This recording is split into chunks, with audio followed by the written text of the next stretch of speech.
Welcome to Women We Should Know with international speaker, mindset reset mentor, author, and your host, Leslie Michaels. With audacious honesty and candor, the Women We Should Know podcast presents the wisdom and life-empowering insights of women who are the embodiments of innovation and social evolution. Please join Leslie as she shares potent conversations that will inspire your personal and professional evolutions. Welcome to Women We Should Know. Welcome back to Women We Should Know, the podcast where we bring you the most audacious, brilliant, game-changing women who are among us and who are shifting the paradigms, shifting the way all of us are able to see the world, hear the world, be in the world. And it is my pleasure today to cut right through the intro because I want to get to this conversation.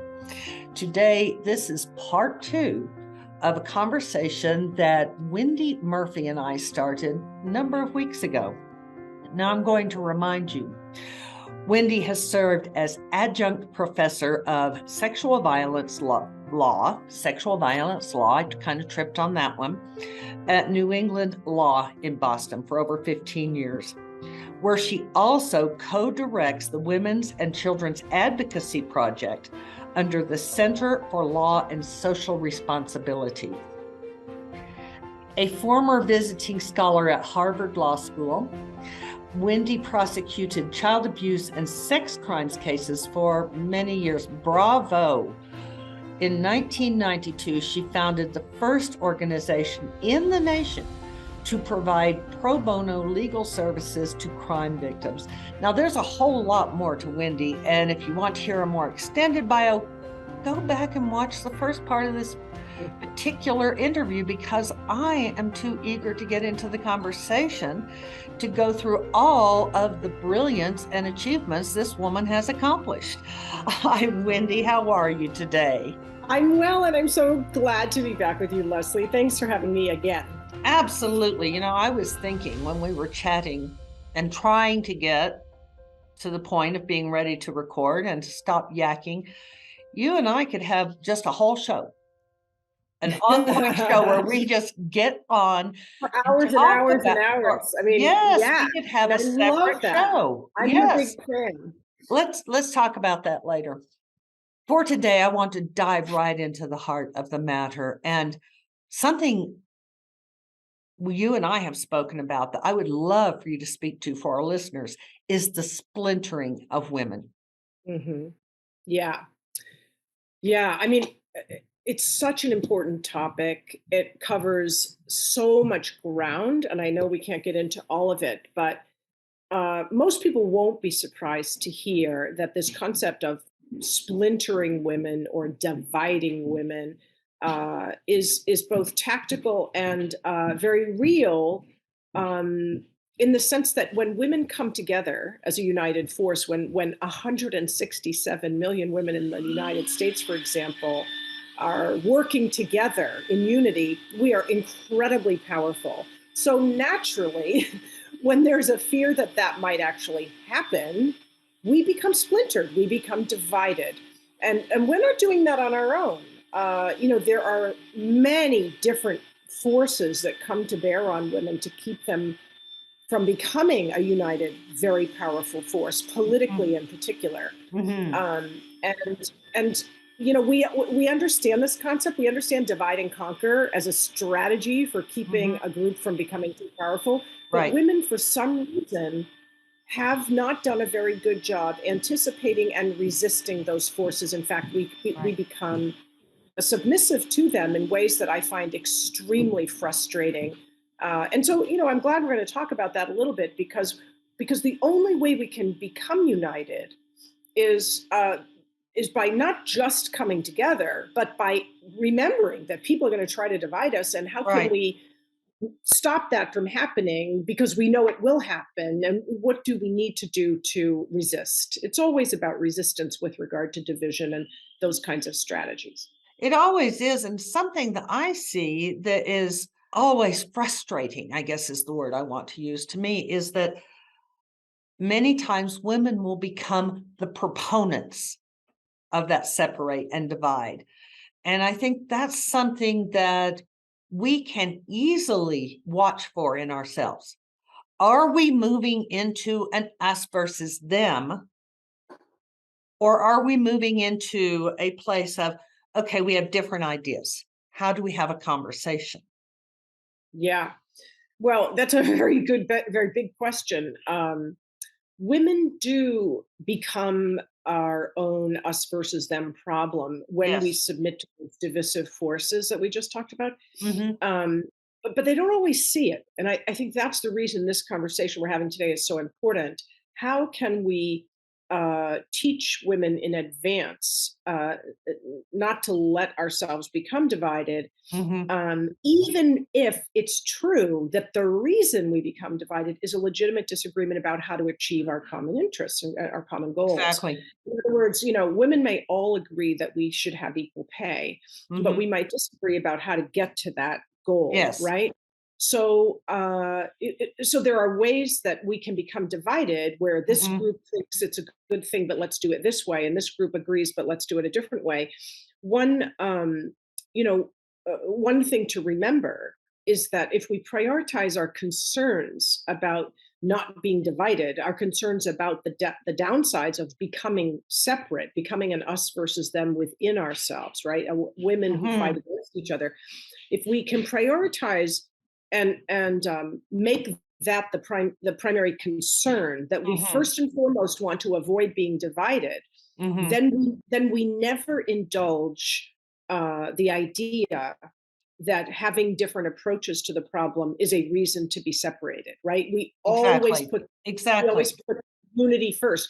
Who does things well when it comes to Hmm. not being divided and to prioritizing the power of unity? Black Lives Matter, because Yes. not all, as an example, not all Black people agree about what their priorities ought to be, about how to achieve equal treatment when it comes to police and law enforcement's handling of issues that Hmm. involve race.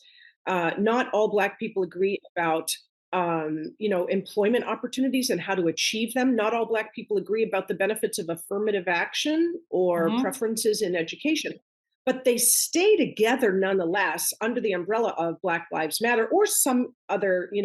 organizational label, because they know that if they keep together based on race, Hmm. first and foremost, they will have more power. It's always about power. The way Yes. you get power is Always by about uniting power. as a large number. Hmm. Another sort of very obvious example is unionizing, right? Hmm. Most unions are unionized around a certain type of work. There's Hmm. a union for electrical workers or a union for um, farmers. I mean, the point is the common basis for them coming together is the fact that they are farmers or the fact that they are electricians. Hmm. They don't then get involved in dividing into separate unions because they disagree about priorities. They stay together because they know that if they have large numbers based solely on their status as farmers or disenfranchised for some other reason or under threat of suffering some kind of oppressive act by Yes. the power people who control them, that they will lose their ability to protect themselves and their interests. So they stick together. This And is it so bears simple. mentioning, Wendy, just to remind our listeners, those within that union can disagree and even fight vehemently on individual topics, and yet they stay at that same collective table. It That's is right. possible to have those vehement disagreements and still remain at the collective table. Right. And this is such common sense when you think about it. It require a lot of intellectual energy to understand this. You have power in numbers, and if you lose your numbers, you lose your power. Yes. Even if you lose your numbers in a way that sounds like, well, they agree with us, and we both have the same, general value system. But if you're divided, then you can't go to the powerful and say, we've got, 100 million votes that we're going to use and leverage in favor of or against this one thing, one person, one candidate, one issue. We're going to leverage our voting power unless you do the right thing. If you go with go with only half that number or a quarter that number because you've divided amongst yourselves based on subcategories, things you're concerned about that are different than just your status as farmers, for example, then you have just cut off your own legs, so to Yes. speak, in Yes. terms of your ability to get anything done. So women aren't stupid. I think women are incredibly bright. In fact, I Mhm. think one of the reasons there's so much energy put uh, uh, put forth to keep us divided and weak is that if we were united and in agreement, if you will, Yes. about just the nature of being oppressed based on us being female,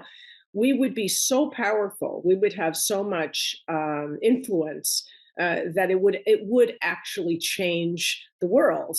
And so it's Well, incredibly important for people in power, the ones who are controlling wealth and property and all of that, to make sure we never do that. It's one of the reasons over the course of history you'll see that women, once we got the right to vote, in particular, way back in 1920, it was really important to the men in power to make sure that women only ever had a 50-50 amount of influence. In other words, mhm, 50% of that's women right. would vote Republican and 50% of women would vote Democrat, rendering us politically irrelevant. And we've been Yes. stuck in that space for a very long time, Very long time. which is kind of, it's really hard for me to appreciate why we're still here because, again, we're not stupid. We understand that we have Mhm. no power for this reason in this bipartisan, I'm sorry, two-party system Yes. where you are one thing or the other. It's so easy to make us neutered by Mhm. by having us always vote 50 one way and 50 the other. So where are we going wrong? I think the answer is very simple. Leadership. There's Mhm. absolutely no leadership in this country that seeks to unite us. We haven't had that since Alice Paul, and she died in the 1970s. Alice Paul was the genius who understood the importance of bringing women together when she founded the National Women's Party in Mhm. 1916. She Right. founded it in part to help get the suffrage amendment, Right. get women the right to vote. And what's interesting is women had been fighting for the right to vote for almost 100 years before Mhm. 1920. Um, But she was able to and rally the numbers, and that's that's right. where her We were that became making her no power. progress. That's Yes. exactly right. We made no progress in terms of the fight for not no progress. We made little progress, Minimal. and it was Mhm. extremely hard, and it was extremely expensive in terms of the resources we needed to spend to get suffrage, to get any party, either party, to pay attention to women's fight for suffrage until Alice Paul created the Women's Party and said, "We Mhm. are a fiercely nonpartisan organization. That's We will correct. fight whoever's in power. We will never just predictably vote Democrat or Republican. We will hold both sides accountable. And we are an issue party. We are a take no prisoners by any means necessary issue party. Suffrage, period. We will not support anything else. We're not interested in any other women's issue, just the vote."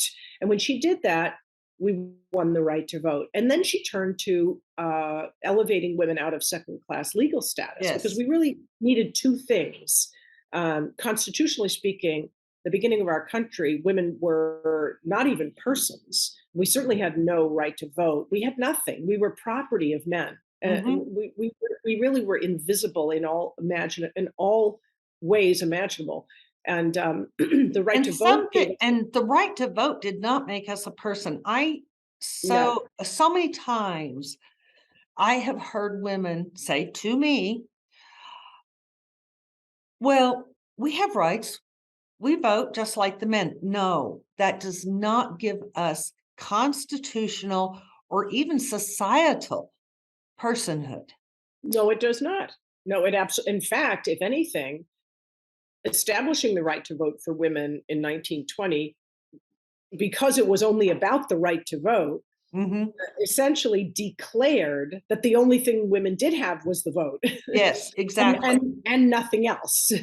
Because if It the let us vote out was, of one box, but put us in another box that was actually in its own way more restrictive. oh yeah, yeah, yeah. I mean, I think women knew after the Civil War in particular, which is Mhm, after the 13th, 14th, and 15th Amendments were adopted, mhm, which not only explicitly gave white men, and then in the 15th Amendment, black men, but mhm, no women, the right to vote. It also, uh, particularly with how the Supreme Court interpreted the 14th Amendment, it mhm. also gave equal treatment and equal protection of the laws only to men. It was Mhm. explicit in the 14th Amendment. Yes. So when those amendments were done, women said, "Whoa, we need to go get two amendments to make Mhm, ourselves um, equal under the law for all mhm. purposes. One, we have to get the vote, and two, we have to give ourselves equal protection of the laws." Because the 14th Amendment had excluded us. So we needed to fix the 14th Amendment for us. Mhm.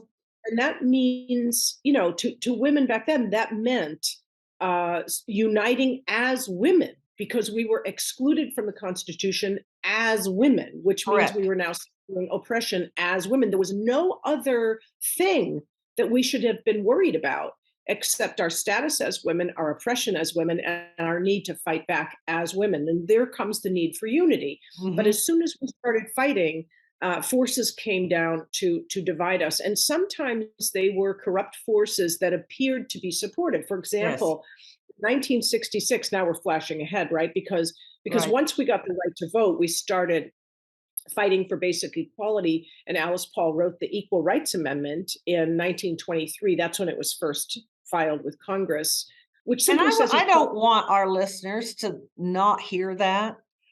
Most women don't know that the Equal Rights Amendment was written in 1923. Yep, yep. It had been proposed years before that because, Yes. again, once the 14th Amendment was adopted, that was 1868, and women knew by then that we were not in the Constitution. We did not get equal protection of any laws, which, by the way, Mhm. means that even when we got the right to vote in 1920, we didn't have a guarantee of equal enforcement of the right to Correct. vote. So even that right was Mhm. not equally applied to women Mhm. because we didn't have it protected by the 14th Amendment's guarantee of equal treatment. And Yes. that goes for all rights. I mean, the law against slavery, which was the 13th Amendment, even though it says persons can't be enslaved, if you don't have equal treatment under the law, uh, that applies to all laws, which means women can be enslaved more Mhm. easily, I should say, under the law than men can. And it's no surprise then we have massive amounts of sex trafficking of women globally, but certainly in this country as well. It's because it's less illegal to sex traffic women than it is to sex traffic men. So we have very high rates of sex trafficked women and not so high rates of sex trafficked men. But anyway, so the point is that Alice Paul knew that we needed two things. We needed the vote, and then we needed, once we got that, we needed to have the Equal Rights Amendment put into the Constitution so women Mhm. would actually exist Mhm. across the board in the Constitution and have all rights apply equally to them. When it Mhm. was written in 1923, and it just says equality of rights can't be denied on the basis of sex. It's that simple. It really is Mhm. simple. There was no support for it by either party. So again, Alice was marshaling the Woman's Party, which she had founded even before we won the right to vote. She was continuing to use the Woman's Party to push for the Equal Rights Amendment. And as we got through the Civil Rights era, in the early 60s in particular, it looked like things were moving in a good direction for Mhm. women, right? We were Mhm. mobilizing, we were united. Alice Paul's Women's Party was doing lots of great work, Yes. really fighting for basic equality in a way that was effective because we were united. Well, guess what happened? In 1966, the National Organization for Women emerged Mhm. and declared itself the women's group um, that women should follow and listen to and be guided by. These were going to be the leaders of the women's movement. Alice Paul, Self-appointed. self-appointed, Alice Paul be damned, really was a kind of a curious thing that happened. And initially Alice Paul was excited, like she thought, okay, good, this is even better because now we have Hmm. this funded organization, Hmm. well-funded organization that's going to do what I've been doing without a lot of funding. Right. Well, she was quickly disabused of that notion when, at their very first national convention in 1966, the National Organization for Women openly opposed the ERA and said, we will not support it. That's And in right. fact, we began working against it. So Mhm. hard for people to grasp this concept because today's women in particular, just they're like, the National Organization for Women, it's my people, that's my group. Well, maybe it shouldn't be. Is it? Maybe they, Is it really? maybe, exactly, Is it because really? Leslie, created one of those divisive moments in Yes, they history did. that has helped to destroy women. It wasn't the first time, No. because the National Woman's Party emerged after the Congressional Union for Women's Suffrage, which had been established years earlier, Hmm. uh, was divided by a similar thing that happened. What's called the National Association of Women's, let me see what it, NAWSA, National Association, no, the National American Women's Suffrage Association. I believe Hmm. that's what the title is. But NASA, as it was known, was kind of fighting against the National Woman's Party and Alice Paul. And the big fight was that NASA, this other group, just wanted women to vote for Democrats, whereas Hmm. Alice Paul was saying, no, I'm not going to vote for the party that won't support women having the right to vote. And the Democrats did not support women having the right No. to vote. And So that's a Alice, really important point, Wendy. I'm going to just intervene here.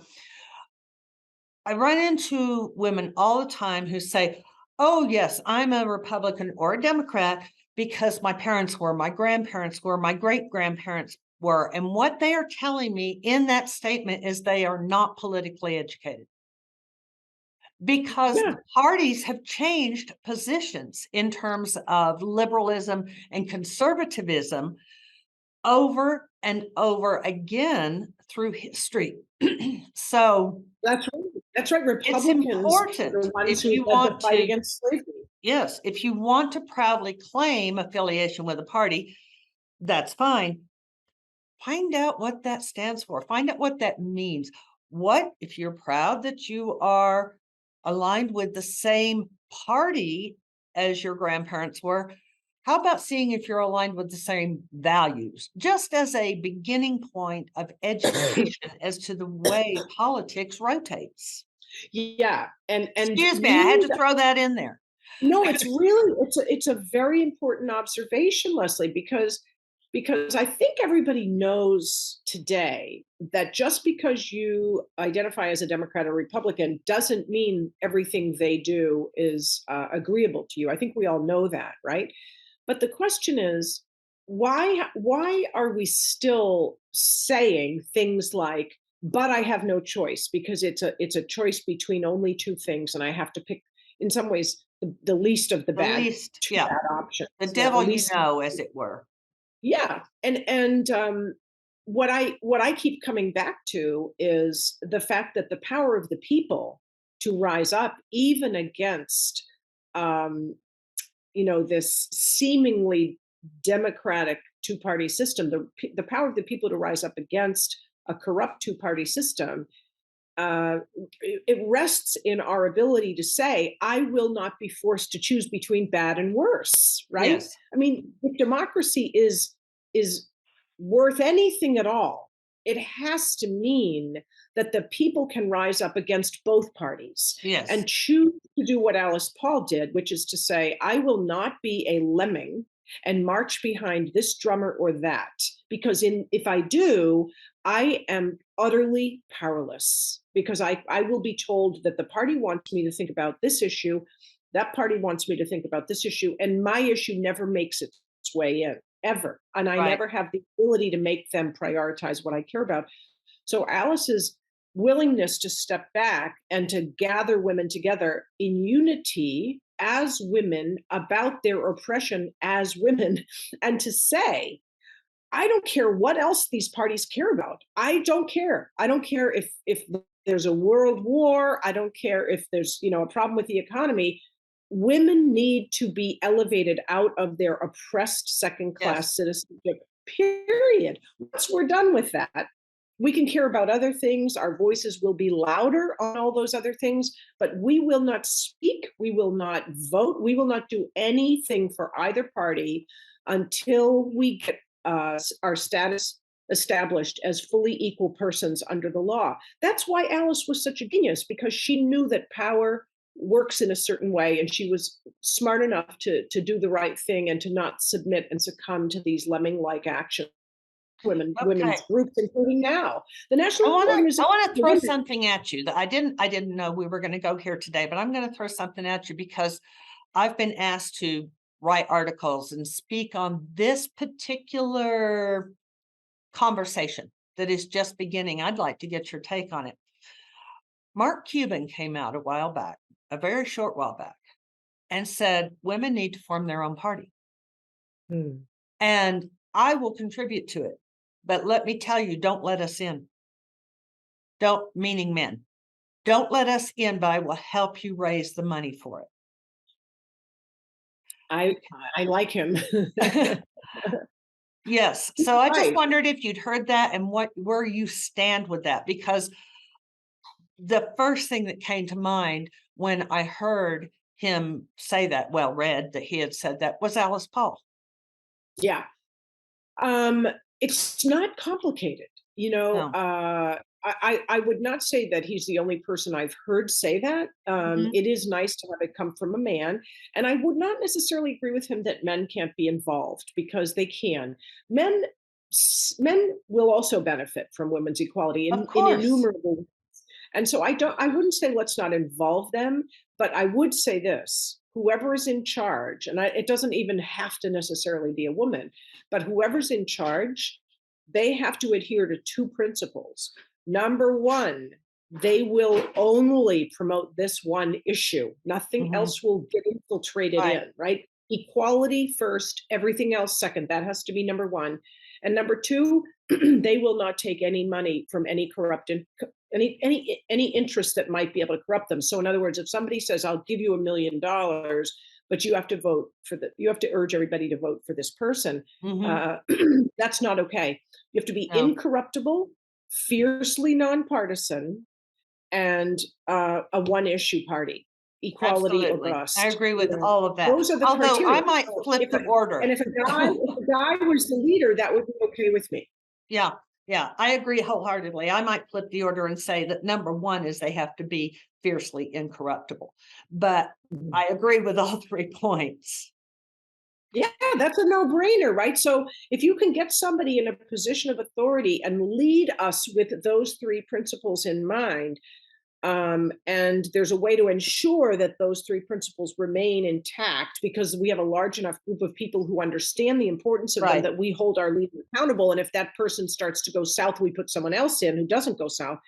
That would be number one, the best way to honor what Alice Paul always knew was right and Mm, believed in. And it would also be so clearly a statement of our revolutionary act against the current two-party system, which continues to resist any effort whatsoever to establish women as fully equal persons, that I think we would then get equality very quickly, because both parties would know. Both parties would say, we better do the right thing, because this is going to become a massive tsunami of women's power, and that's we right. don't want them to have that power. So I think they would concede and get us established as fully equal persons like that, just to stop us from Yes, maintaining that very large body of power. absolutely. And I know I can hear it. I can always hear what my listeners are thinking. I know there will be those who would say, "Oh, but it won't work because of the super PACs and because of the NRA and all of these big money donors." If they do not have their numbers, if all of a sudden both parties lose huge numbers of women who are all migrating to a central point where they are willing to disagree vehemently on any topic of the day, but they are going to operate from a place of cohesion and single-mindedness, well, it just doesn't matter how many super PACs they have. Yeah, that's exactly right. We may never have enough money to fight the super PACs. We probably never, ever, ever will. Probably would never It's will. just so much money. Well, But the actually, we power don't of want to, because the only way to get that kind of money is to be corruptible. exactly. But let's say some magical amount of money flowed from the sky and it was an Yes. enormous sum and it came to us. It's still not ever going to be enough to win against the super PACs in a fight that's based on money. No.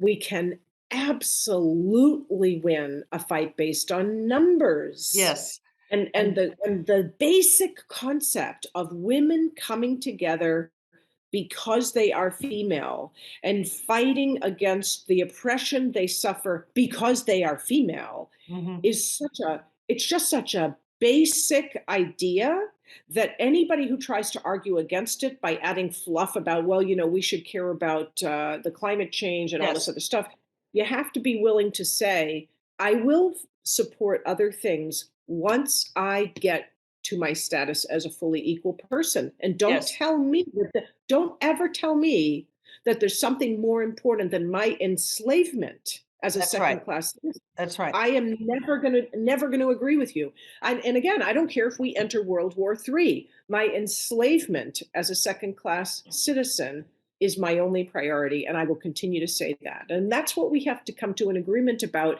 and that's what we need leadership about. And today's women's groups, including the League of Women Voters, including all, All feminist of them. majority, they have zero interest in prioritizing women's That's right. equality as the only thing that matters or as the thing that must occur first. And that's because they began as corrupt efforts to divide us.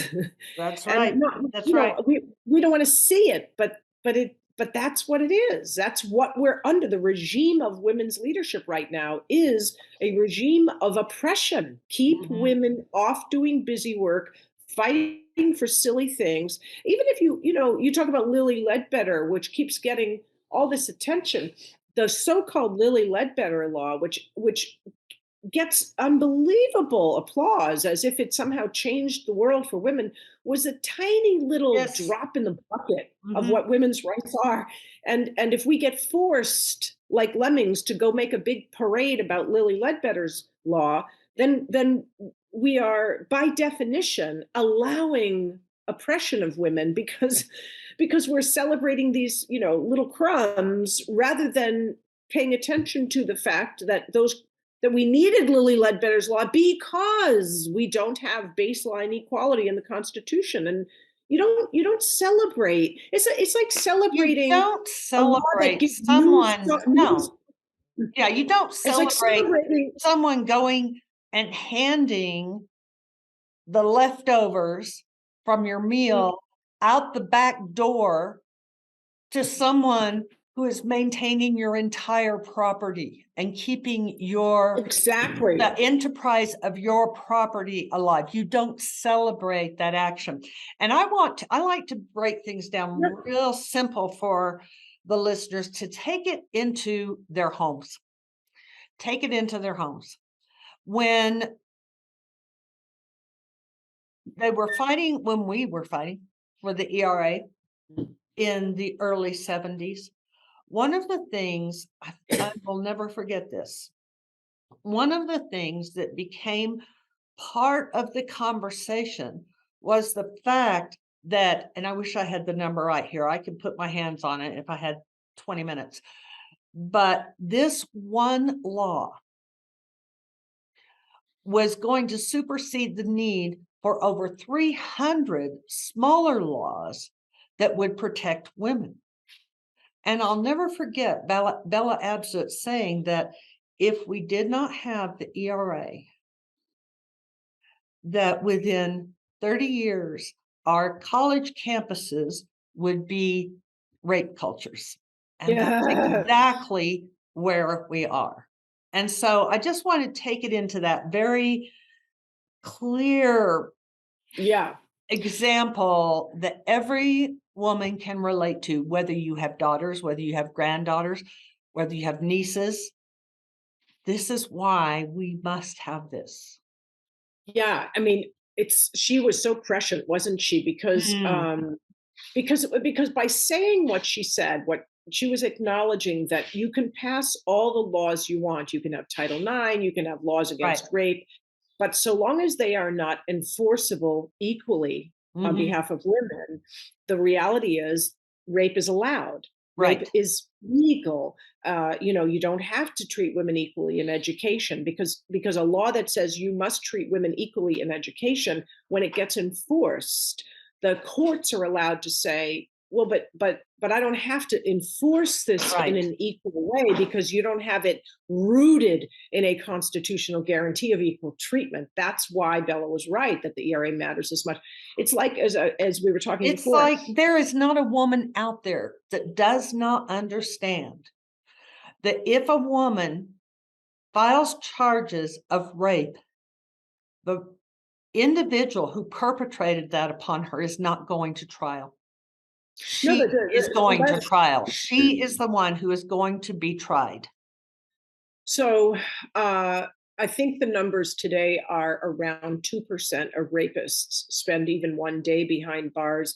Around, the single digits are even ever prosecuted at Right, all, much less right. convicted. And reporting rates hover around 12 to 15%, something like that. But that's because, again, when you pass a law that prohibits rape, if you don't have it in postured under a constitutional regime that guarantees its equal enforcement on behalf of women, then you've Mhm. just passed a law where the government officials of all layers, police, prosecutors, judges, they are allowed to treat that law differently when it Yes, applies to women. I mean, yes. that's really why the ERA is so important. It's like, and I think this is a simple way to conceive of it.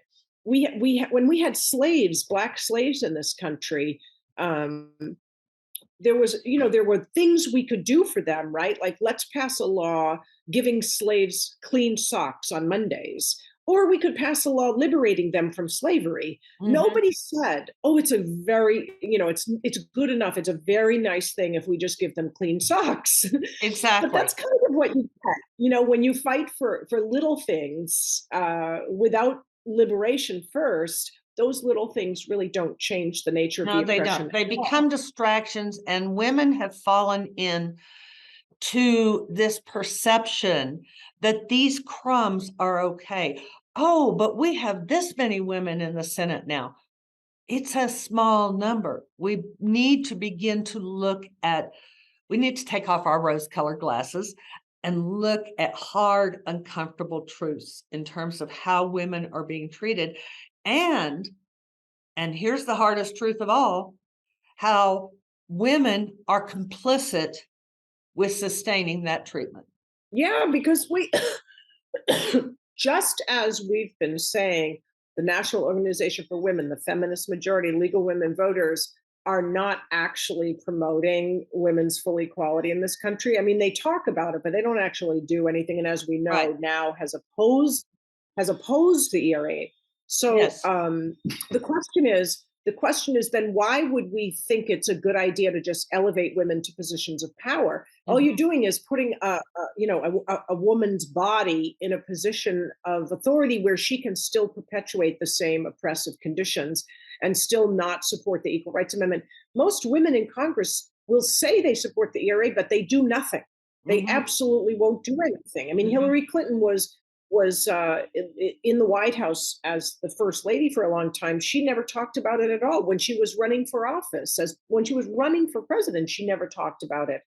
Um, Women you know, have in to in in stop being afraid to say out loud that we require sovereignty.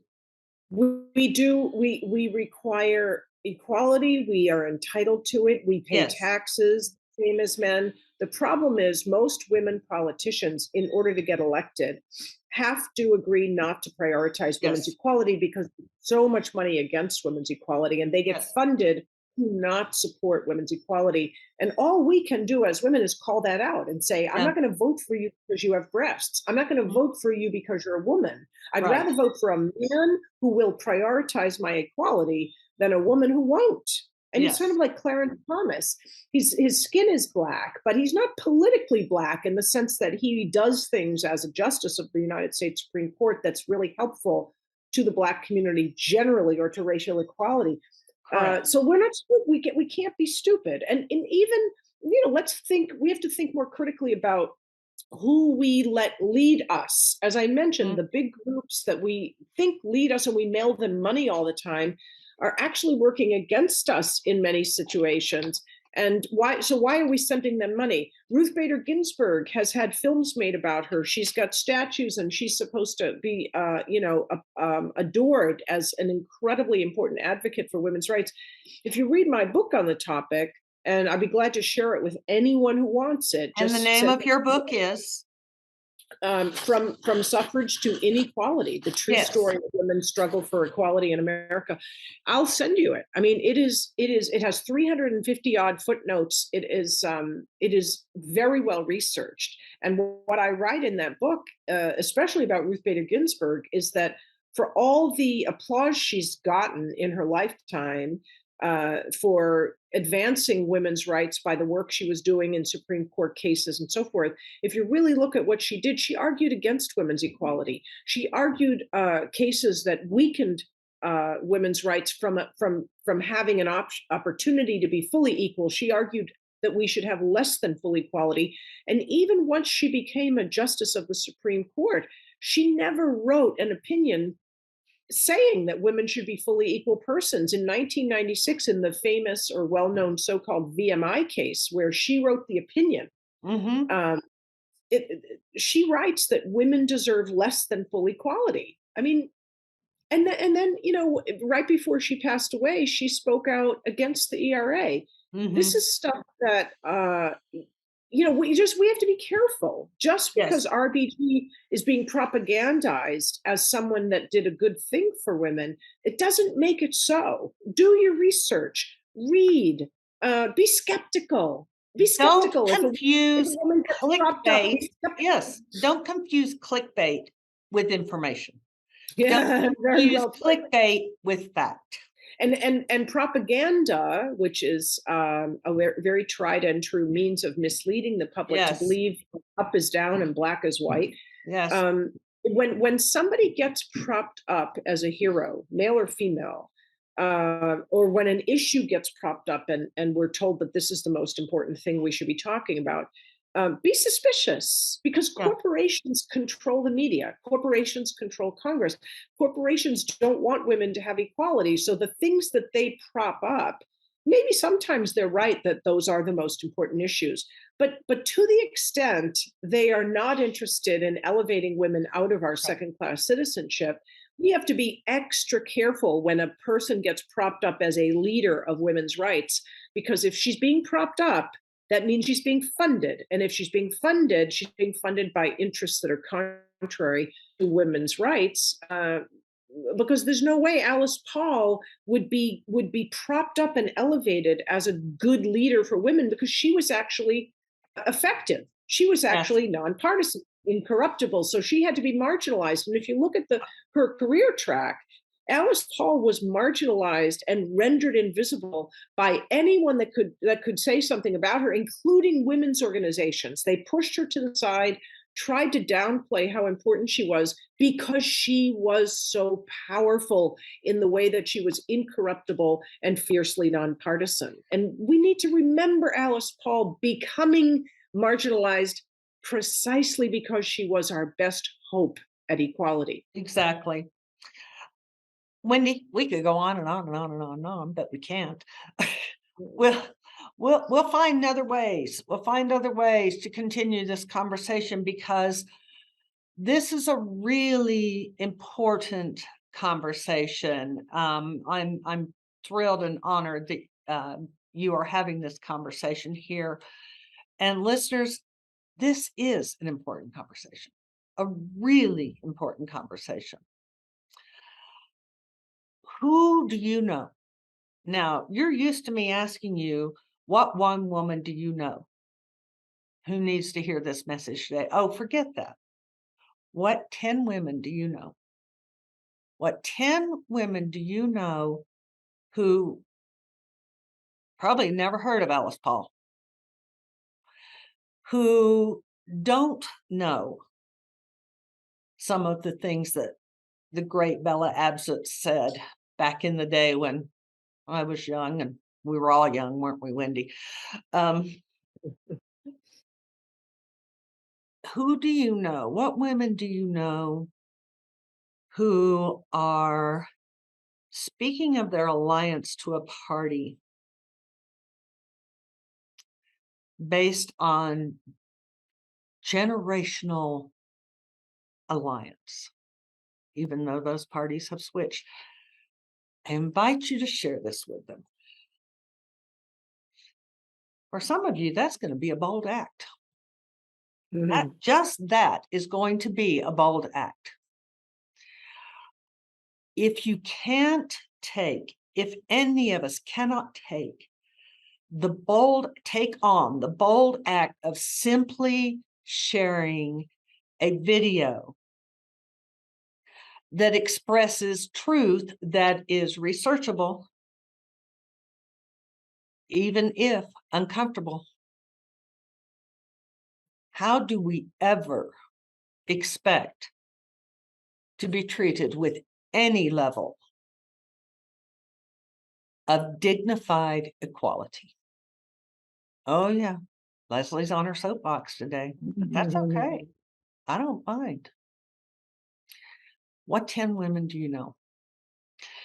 And for those of you who are enthralled by this conversation, want to read Wendy's book, now we are going to put the book, the links, everything she wants to share with us in the program notes, just like we always have. So go to YouTube, go to the website, like, share, and comment. What has this brought up for you today? You don't have to agree with the word we've said, but get in the conversation. At least get in the conversation. And as you go through the rest of your day, just remember who you're going to share with. Wendy, thank you so much. Thank you, Leslie. I really enjoyed this, and I'm so grateful that you are brave and bold and concerned about women's issues in a way that not enough women are. So thank you for the work that you do. Oh, you're so, well, it's an honor, isn't it? For those of us who are in the game, in the conversation. So, women, as you go through the rest of your day, I want you to remember you are wiser and you are certainly stronger than you have imagined.